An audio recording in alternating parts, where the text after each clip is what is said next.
अस्सलाम वालेकुम 7th class. आज हम तारीख़ के फर्स्ट चैप्टर के 4th क्वेश्चन की तरफ जाएंगे।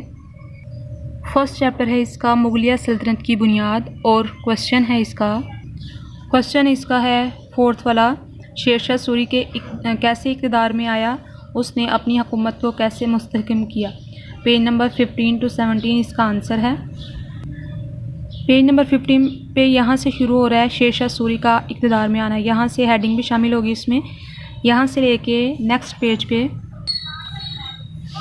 यहाँ तक करेंगे। पहले दारुल हुकूमत लौट आया।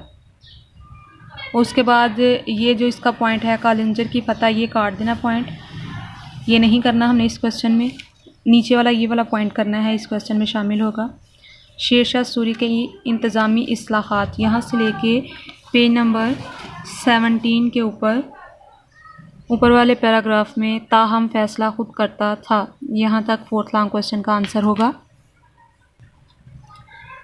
शेरशाह सूरी कौन था? शेरशाह सूरी जो था वो एक हिंदुस्तान का अजीम फ़ातेह और मुंतज़िम था।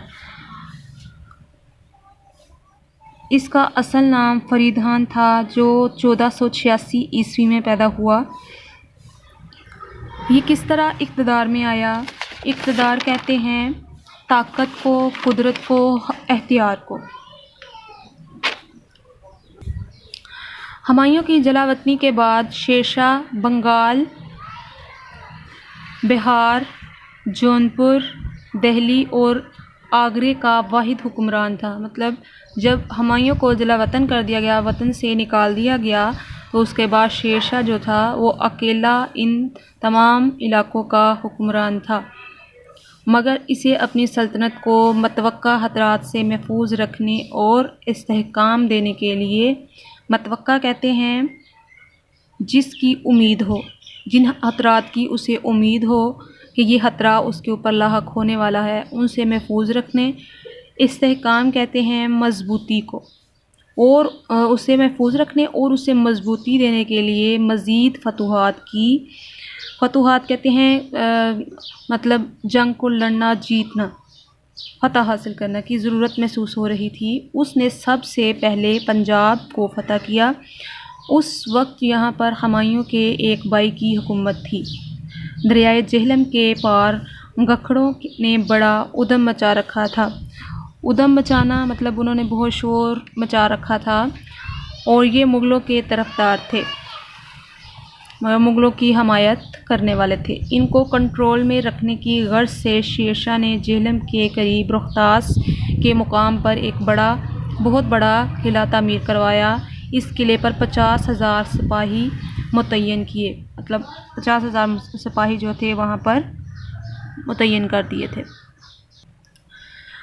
1541 से 42 ईस्वी में बंगाल और मालवा पर कब्ज़ा करके शेरशाह ने राजपूताना में कई फतूहात की। मतलब उसने इतने अरसे में बंगाल और मालवा पर कब्ज़ा कर लिया, और शेरशाह ने राजपूतों के साथ जंगें की और काफ़ी ज़्यादा फतह हासिल की। यहाँ मारवाड़ का राजा अपनी तोसी पसंदी कहते हैं किसी जगह पर कब्ज़ा करना की पॉलिसी पर अमल करते हुए, पॉलिसी कहते हैं इंतज़ाम का तरीका जो होता है, सियासी चाल होती है, उसे कहा जाता है पॉलिसी। अमल करते हुए इर्द गिर्द की रियासतों पर कब्ज़ा कर रहा था। रियासत से लफ्ज़ निकला है। रियासत कहते हैं वो इलाका जो रईस किसी की हुकूमत में हो, मतलब उधर किसी रईस की हुकूमत हो, उसे कहते हैं। शेरशाह ने महसूस किया कि इस राज्य के बढ़ते हुए असर से किसी वक्त भी खतरा लाहक हो सकता है, मतलब उसे खतरा पेश आ सकता है। शेरशाह ने अजमेर शरीफ के करीब राजा की फ़ौजों का सामना किया। इस लड़ाई में एक ऐसा भी मौका आया कि जब शेरशाह की हार यकीनी हो चुकी थी। मतलब इस तरह का मौका आ गया कि शेरशाह को ये लगता था कि वो अब हार जाएगा। शेरशाह ने अपने अस्करी तजर्बे कहते हैं फ़ौजी तजर्बे के, और होशमंदी को कहा जाएगा, धनाई के साथ काम लेते हुए मामले को संभाला और राजपूतों को शिकस्त दी। मगर और उन्हें हरा दिया। इसके बाद इर्द गिर्द के इलाका जात फ़तह करने के बाद शेरशाह अपने दारुल हुकूमत लौट आया। यहाँ तक इस क्वेश्चन का आंसर आज की वीडियो में करेंगे। अगला जो इसका हिस्सा है वो हम अपनी नेक्स्ट वीडियो में याद करेंगे।